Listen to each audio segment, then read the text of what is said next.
Si uno hace un balance de, digamos, de qué tan positivo es un incremento del RMB, ¿no? Al margen de las pasiones, digamos, de las buenas intenciones, ¿no? No es una buena idea, ¿no? Digamos, necesitamos avanzar en otro tipo de reformas un poco más alejados del RMB. Pero bueno, como en nuestra profesión, digamos, estas políticas públicas finalmente la decisión la toman políticos, ¿no? Digamos, va a tener siempre ese componente y por lo tanto, ¿no? Digamos, en la medida en que esta discusión sobre el incremento del RMB ha pasado a un espacio mucho más político, en este caso en el Congreso, ¿no? Digamos, esta decisión que aparentemente no tiene retroceso, ¿no? Debemos buscar que tenga el componente técnico más alto posible, reduciendo el componente político al punto más bajo posible. Y eso pasa por tener reglas claras que definan el incremento de un RMB, si es que se va a dar o no, cada cuánto tiempo, para darle predictibilidad, ¿no? Y en qué proporción, ¿no? Digamos, esta fórmula, esta receta, tiene que ser clara para que tanto trabajadores y empleadores, ¿no? No se vean afectados por aumentos sorpresivos en el RMB. Y digamos, creo que es un punto importante respecto a una política pública, ¿no? Uno puede tener la mejor política pública de gabinete, ¿no? Puede ser espectacular, casi como un paper, para publicar en el mejor journal que se les ocurra, pero si esta viabilidad política no existe, ¿no? No significa mucho más que una otra buena intención, ¿no? Entonces, a esta viabilidad, a esta sostenibilidad de la que veníamos hablando al principio, ¿no? Una política pública también tiene que ser viable políticamente, ¿no? Tiene que ocurrir en un espacio en el que sea factible llevarla a cabo. De lo contrario, es solo una buena idea. Se me viene a la mente una frase que había escuchado que dice que de buenas intenciones están hechas las malas acciones. O sea, muchas veces pensamos que sin tener una preparación previa o lo que tú mencionabas, un análisis técnico, llevamos a cabo políticas públicas o se llevan a cabo políticas que buscan beneficiar a las personas, a la larga terminan afectándolos, ¿no? Algo que, por ejemplo, no se había visto, que tal vez es un buen punto que estás acotando. ¿Cómo va a afectar el aumento de la remuneración mínima vital o del sueldo mínimo, como gusten llamarlo, a las pequeñas empresas? Las empresas que puedan tener una mayor liquidez, una mayor solvencia económica, se ven afectadas por estos cambios que, como bien lo mencionas, no afecta al grueso de de la población. O sea, 25% de los trabajadores son realmente formales. Es realmente el número que se puede tener para afrontar lo que es la subida de precios, lo que es el aumento de la canasta básica familiar. Eso es algo que tendríamos que analizar. Pero bueno, Víctor, de igual manera, gracias por esa opinión. Para continuar, juegas un poco de lo que es el aumento del desempleo y de cómo también esta política pública o esta idea de política pública que se busca implementar, que es de aumentar la remuneración mínima vital, podría afectar en alguna medida el aporte al empleo formal. Entonces, en base a esto, siguiendo con la inflación, ¿no? Y con respecto a los modelos económicos que se enseñan a los estudiantes de economía en general, hay uno en particular que puede plantearse tal vez en algún debate como una solución a esta problemática de la inflación, ¿no? Que es la curva de Phillips, que para quien no la conozca, propone que a una mayor tasa de desempleo se relaciona con una menor inflación. Pero, Víctor, ¿crees que la población peruana esté preparada para poder solventar económicamente hablando, en caso se trate de aumentar tal vez en alguna medida la tasa de desempleo para así reducir la inflación? ¿Es posible que eso se pueda plantear en una situación como en el Perú? La curva de Phillips, digamos, es una teoría bastante estudiada, ¿no? Hay varios estudios que se han hecho para Perú, ¿no? Pero digamos, si damos un pasito hacia atrás, ¿no? Y antes de ponernos econométricos o macrosos, digamos, y nos ponemos a pensar en las características del mercado laboral peruano, ¿no? Y sus diferencias con el mercado laboral gringo. En un mercado laboral gringo tiene perfectamente sentido hablar de inflación y desempleo, ¿no? Porque esa es la principal medida del mercado laboral, el desempleo, ¿no? Particularmente en Estados Unidos, ¿no?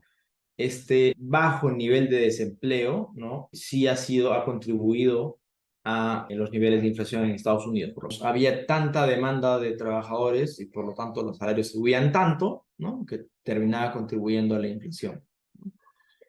Pero si traemos ese similar al Perú, ¿no? En el Perú nuestro problema marcado no es de desempleo, ¿no? El desempleo no es la principal medida digamos, el principal indicador del segmento laboral, ¿no? Y eso se debe a que, digamos, el peruano termina siendo chamba, termina siendo recursero, ¿no? Entonces, no es que pase del sector formal, perdón, no es que pase de tener empleo a no tener empleo, sino que pase del sector formal al sector informal, ¿no? Estas entradas y salidas muy rápidas y frecuentes que se dan es probablemente la principal característica del mercado laboral en el Perú, ¿no? Entonces, digamos, ese análisis de la curva de Phillips requiere algunos twists, ¿no? Por ejemplo, considerar el tamaño de la informalidad en el Perú y cómo la medida de desempleo, ¿no? No es necesariamente digamos, el principal indicador al que apuntar, ¿no? Dicho esto, ¿no? Ineludiblemente, digamos, en el fondo la curva de Phillips está tratando de relacionar demanda y precios, ¿no? Es decir, en la medida en que la demanda vía más desempleo, es decir, en la medida en que hay más desempleo, la demanda se ajuste porque los ingresos, digamos, agregados se reducen y por lo tanto los precios van a tender a ajustarse, ¿no? Parte un poco más del supuesto que la inflación viene por demanda, ¿no? Es decir, que tenemos muchos ingresos en el mercado, mucha plata corriendo en el mercado, ¿no? Y en la medida en que ajustamos la demanda, se ajustan las presiones inflacionarias, ¿no? Y en este caso, los choques de inflación han sido un poco más de oferta, ¿no? Entonces, la respuesta también va por otro lado, ¿no? Y cuando decimos choques de oferta, nos referimos a que, por ejemplo, estas disrupciones logísticas producto de la pandemia y después con la crisis, perdón, con la invasión rusa a Ucrania, ¿no? Afectaron los centros de producción, ¿no? Afectaron la oferta, ¿no? Durante el 2022 de manera muy marcada. Hacia mediados del 2022, para finales del 2022, esto empezaba a ajustarse, empezaba a ceder, la inflación empezaba a bajar. Y en diciembre del 2022, enero, vuelven otra vez a aumentarse estos choques de oferta relacionados a los bloqueos de las carreteras por conflictos sociales. Durante el verano tuvimos el ciclón Yaku, ¿no? Que en el norte significó otra vez bloqueo y cierre de carreteras, y en la Sierra Centro y Sur significó sequías, ¿no? Esos son shocks otra vez de oferta que terminan afectando a la producción, ¿no? Y en la medida en que estos shocks se vayan disipando, ¿no? La inflación también ha venido convergiendo. Volviendo a la primera pregunta de una política pública, es importante entender este abordaje de la mejor decisión, ¿no? De políticas públicas, ¿no? ¿Cuál es el problema de fondo y cuáles son los factores detrás?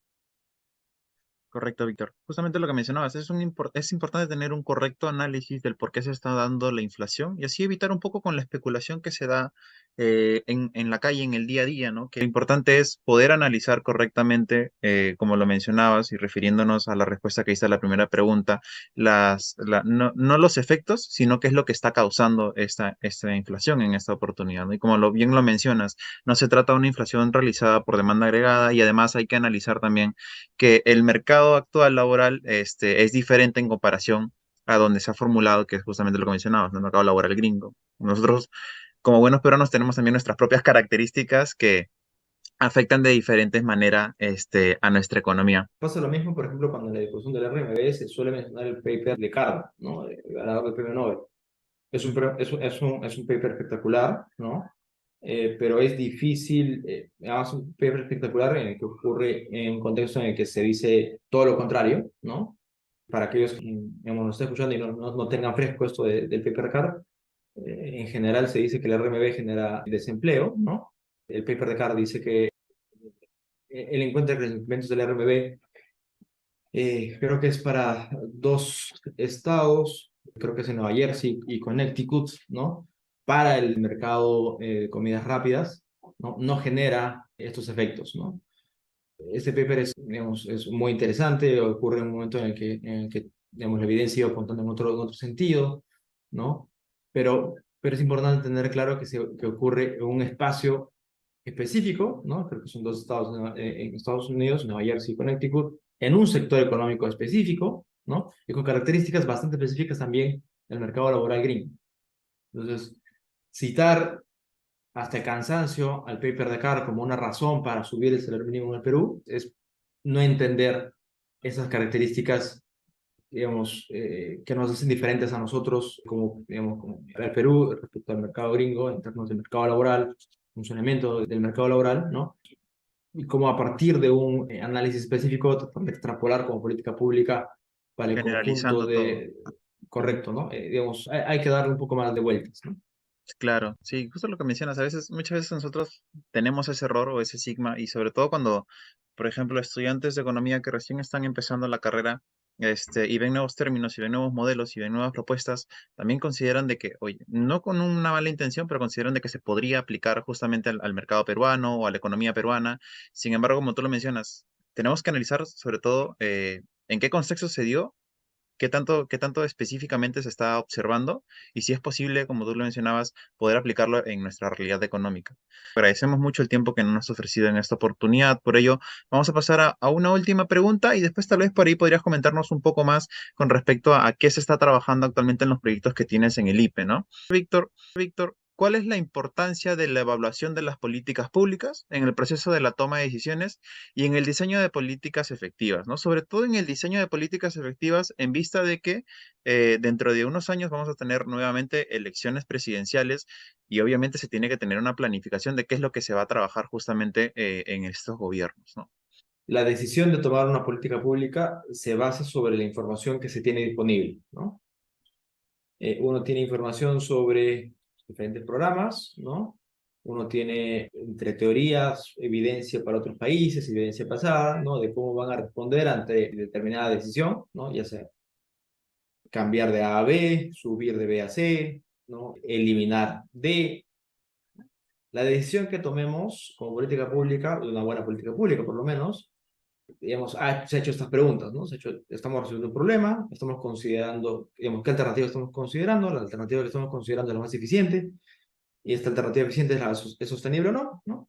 Aún haciendo esas cuatro preguntas, ¿no? Una política pública finalmente utiliza información disponible a la mano.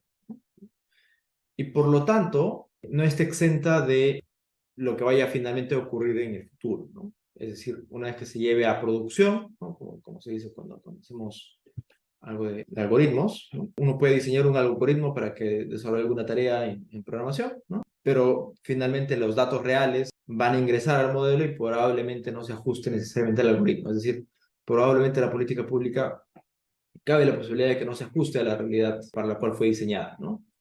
Por ejemplo, las políticas públicas o las buenas políticas públicas que se diseñaron en marzo del 2020 probablemente perdieron validez una vez que empezó la pandemia, ¿no? Cambió todo. Si queremos llegar a un ejemplo, quizás esas políticas de inclusión financiera y de avance digital que se tenían en marzo del 2020 quedaron obsoletas con la patada que nos dio la pandemia en términos de digitalización financiera y el avance en Internet, ¿no? Entonces, es importante evaluar, monitorear las políticas públicas, ¿no? Y tener claro si está cumpliendo efectivamente el objetivo para el cual fue diseñada, ¿no? Si está cumpliendo el objetivo, ¿no? Entonces uno toma lecciones aprendidas, positivas, corrige detalles y avanza, ¿no? Y por otro lado, si no está teniendo el rol para el cual fue diseñado, el objetivo deseado, entonces también se toman lecciones aprendidas y se tienen que hacer cambios y ajustes o cambiar esa política por otra. El costo de oportunidad de hacer malas cosas en políticas públicas, en el fondo, está relacionado a un menor bienestar de la población, ¿no? Y por lo tanto, necesitamos políticas públicas efectivas que finalmente resuelvan los problemas de la población, que les hagan la vida más sencilla. Y para eso es vital tener información de si una política pública está funcionando o no. En el Perú es un laboratorio de,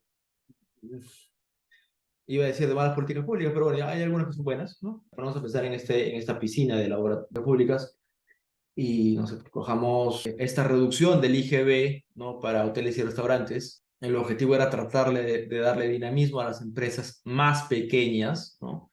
Que vuelvan a surgir, ¿no? Habría que ver cómo ha ido con esta medida, ¿no? Porque al final genera un costo fiscal, las empresas no están pagando lo que deberían estar pagando, tienen beneficios tributarios.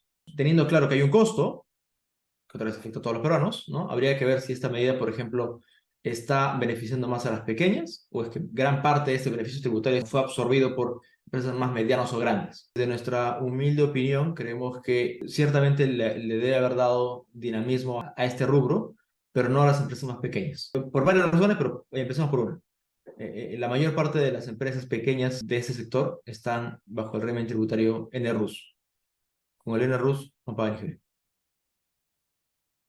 Entonces, para estas empresas, subir y bajar el IGB no sirvió. No les afectó en nada. Probablemente el efecto esté mucho más claro en empresas más grandes, ¿no? Más medianas grandes, ¿no? Para las cuales la ley creo que trataba de centrarse en pymes, pero las pymes pueden tener ventas hasta 5 millones de soles. Entonces, ¿qué clase de empresa chiquita tiene ese tipo de ventas, ¿no? Solamente son un poco más las pequeñas de mayor tamaño o las medianas, ¿no? Pero estas empresas no son las que requerían ese impulso. Entonces, podemos analizar otras 10 proyectos de ley y leyes que ya se dieron, ¿no? Políticas públicas al final y al cabo, ¿no? Y evaluar si han funcionado o no. Si han funcionado, ajustar. Si no han funcionado, ajustar mucho más probablemente o cambiarlas Correcto, de Víctor. Sí, plano. importante lo que mencionas también, ¿no? A veces no tomamos en cuenta, y es algo de lo que hemos estado hablando durante este conversatorio, la información que tenemos que tener en cuenta. Y sobre todo en políticas públicas, muy cierto lo que mencionas. Es necesario tener una constante evaluación. También es importante saber actuar en el momento adecuado cuando se tiene que cambiar tal vez la forma en cómo se está llevando una política pública, tener esa capacidad de reacción y tal vez dejar también un poco de lado el egocentrismo político que podría existir al admitir tal vez de que la política pública que implementaste no se está desarrollando de la manera correcta. Tal vez una evaluación para poder corregirlo no se puede dar, entonces es necesario desistir y tal vez buscar una nueva alternativa. Muchas veces eso se deja de lado, más que nada por el tema de el costo político que tiene admitir un error hoy en día en la política actual. O sea, sí, pero va más allá, ¿no? La economía, en muy breve resumen, trata sobre cómo administrar recursos escasos. Es como la primera ley de economía, ¿no? Y la primera ley de la política es eliminar la primera, o obviar la primera ley de la De economía. economía. Es inherentemente política, cualquier decisión, suene bonito, que parezca bonito, ¿no? Pero ahí reside un poco más la chamba de los economistas que hacen políticas públicas, ¿no? Tratar de eh, poner en blanco y negro, ¿no? Priorizar y esta priorización tiene que tener claro cuáles son los factores que están detrás, ¿no?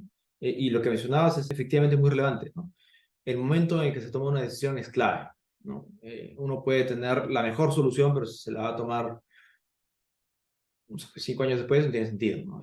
Por ejemplo, resolver los problemas de la mala ejecución de los proyectos de inversión pública en salud, ¿no? Durante todos estos años que han pasado, nos llevó a enfrentar la pandemia, ¿no? Con un tenedor en lugar de arma de alto calibre. Ha sido un gran golpe de realidad lo que pasó justamente en la pandemia con el sector público.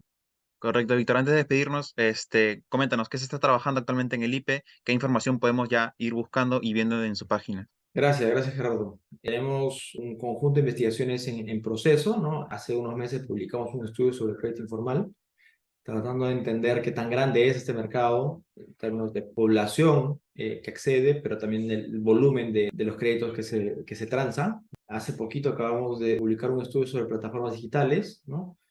Tratando de entender el impacto económico de estas aplicaciones, ya sea de movilidad y las aplicaciones de delivery. Pronto vamos a lanzar un estudio sobre, digamos, lo que está perdiendo el Perú, ¿no? En términos de impacto económico, la recaudación fiscal, la generación de empleo, la reducción de pobreza, ¿no? A partir de la paralización, el retraso de los proyectos mineros. Y hacia adelante venimos trabajando en un hub de información regional, ¿no?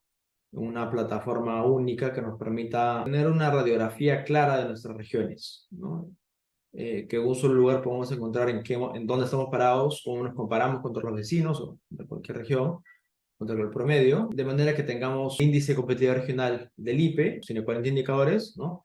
Vamos a analizar 150 indicadores, ¿no? Por lo tanto, tener un poco más fino el análisis de cuáles son las fortalezas, cuáles son las debilidades, dónde se ha dado el mejor avance, dónde todavía no hemos avanzado, o quizás dónde hemos retrocedido.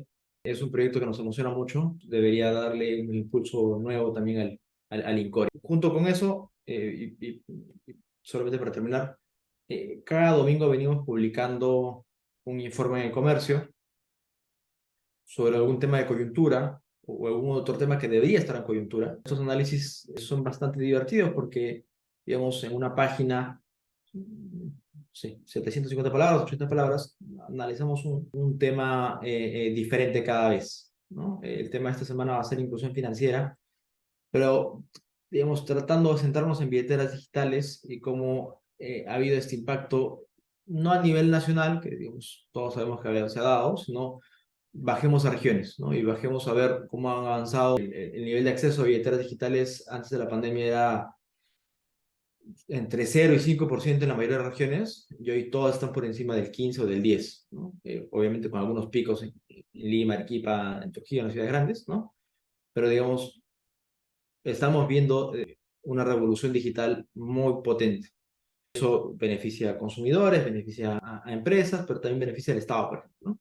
Eventualmente uno podría soñar con que Sunat haga la propia declaración de renta de las empresas, probablemente eso ajustando las posibilidades de otros sectores, como por ejemplo los contadores, ¿no? Probablemente necesitamos menos contadores en el futuro, en la medida en que esta onda digital, esta revolución digital nos permita apuntar hacia una automatización de procesos que simplifique la vida a todos, ¿no? Entonces, en general, hacemos muchos análisis. Este es uno que nos parece muy divertido también, es el de este domingo, y el siguiente domingo probablemente hagamos un análisis micro del sector agro, ¿no? El sector agro tradicional, ¿no? Cómo le ha afectado a la pandemia y cómo se para de cara al niño global del 2024.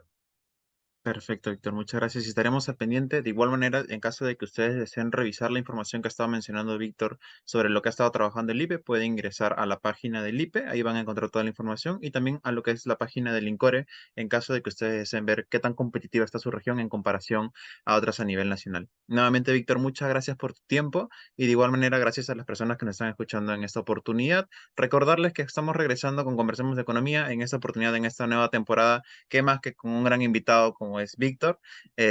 Así que nada, Víctor, esperamos poder contar contigo en una próxima oportunidad. Y con nosotros será hasta la próxima semana. Así que muchas gracias y estén atentos a cualquier novedad, tanto del IPE como de APECO, a través de nuestras redes sociales. Muchas gracias.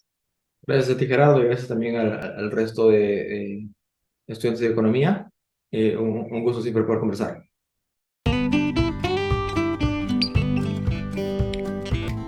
Suscríbete ahora mismo para recibir notificaciones cuando esté disponible. Hasta el próximo episodio.